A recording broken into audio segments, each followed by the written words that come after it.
केंद्रीय संसदीय कार्य और अल्पसंख्यक कार्य मंत्री किरेन रिजिजू जयपुर पहुंची। इंडिगो की फ्लाइट 6C5037 से जयपुर पहुंची। सड़क मार्ग से अब अजमेर पहुंचेंगे किरेन रिजिजू। दरअसल प्रधानमंत्री नरेंद्र मोदी की ओर से ख्वाजा गरीब नवाज की दरगाह में चादर पेश करी जाएगी। जयपुर एयरपोर्ट पर जब पहुंची तो मीडिया से मुखातब होते हुए किरेन रिजिजू ने कहा कि देश में सौहार्दपूर्ण माहौल हो, हर वर्ग के लोग एक दूसरे के साथ मिलकर रहें। इसी दुआ के साथ अजमेर शरीफ में चादर पेश की जा रही है। ये भी कहा कि गरीब नवाज की दरगाह सांप्रदायिक सौहार्द की मिसाल है। देश में अमन, चैन, खुशहाली की कामना को लेकर के चादर पेश करेंगे। दरगाह में पीएम मोदी के संदेश को भी पढ़ा जाएगा, जो कि देश के नाम होगा। दरगाह में चादर पेश करने की परंपरा लंबे समय से चली आ रही है।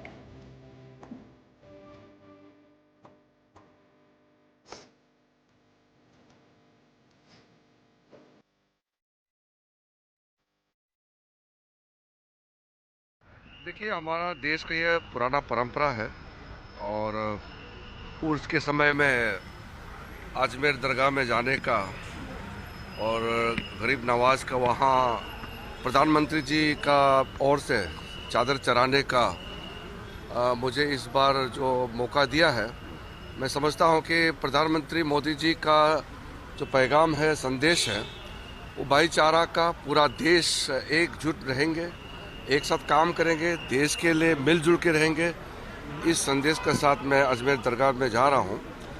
और कल हम निज़ामुद्दीन दरगाह में भी गए और वहां भी सबके साथ बैठ कर के हमने चादर वहां चढ़ाया, फिर दुआ मांगा है। और उर्स के इस शुभ अवसर पर हम सब ये चाहते हैं कि अच्छा माहौल देश में बने और कोई भी ऐसे काम ना करे जिससे हमारा सौहार्द को बिगाड़ने का।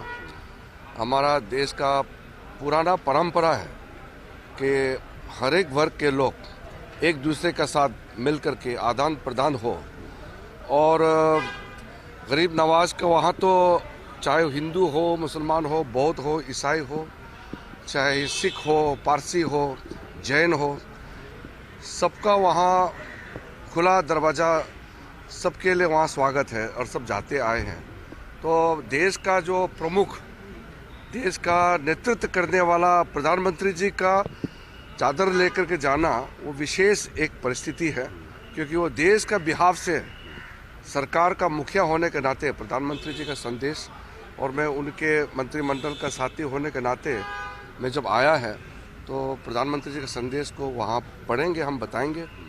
और फिर हम चाहते हैं कि अजमेर दरगाह के बारे में सब सुनते हैं, तो जो ख्वाजा मोइनुद्दीन चिश्ती का बारे में पूरा दुनिया जानते हैं, उसको कैसे और व्यवस्थित करें, क्योंकि लाखों लोग आते हैं, तो उसको सही तरीके से वहाँ आने का सुविधा हो, कुछ तकलीफ़ ना हो, अच्छी तरह से वहाँ आकर के चादर चलाए, दुआ मांगे, जो भी करने का प्रक्रिया है वो सरल हो।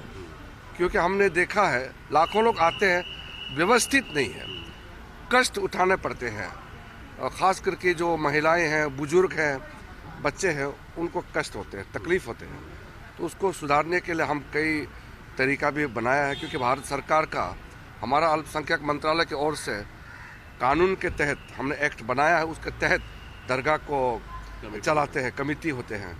तो उसके तहत इस बार हम कुछ नए चीज़ भी लॉन्च कर रहे हैं। माना जाए कि प्रधानमंत्री ने उन सभी ऐसे लोगों को जवाब दे दिया है जिन लोगों को कहीं न कहीं ख्वाजा गरीब नवाज की दरगाह को लेकर जो विवाद खड़ा हुआ था। नहीं, हम कोई किसी को जवाब देने के लिए नहीं कर रहे हैं। ये प्रधानमंत्री जी का एक मूलता देश के प्रति और देश के लिए क्या करना चाहते हैं, वो एक संदेश दरगाह में जा कर के अगर चादर चढ़ाएंगे तो एक संदेश देते हैं। हम किसी को दिखाने के लिए, किसी को कुछ बताने के लिए नहीं, देश के लिए, हमारा मुल्क में जितने लोग हैं सब अच्छी तरह से रहे, ये संदेश लेकर के हम दरगाह जा रहे हैं। कोर्ट में भी पिटीशन दाखिल कर दी कि चादर न चढ़ाई जाए जब तक। देखिए, अभी वो कोर्ट वाला विषय को मत बताइए, क्योंकि मैं जब दरगाह जा रहा हूँ तो बाकी विषय को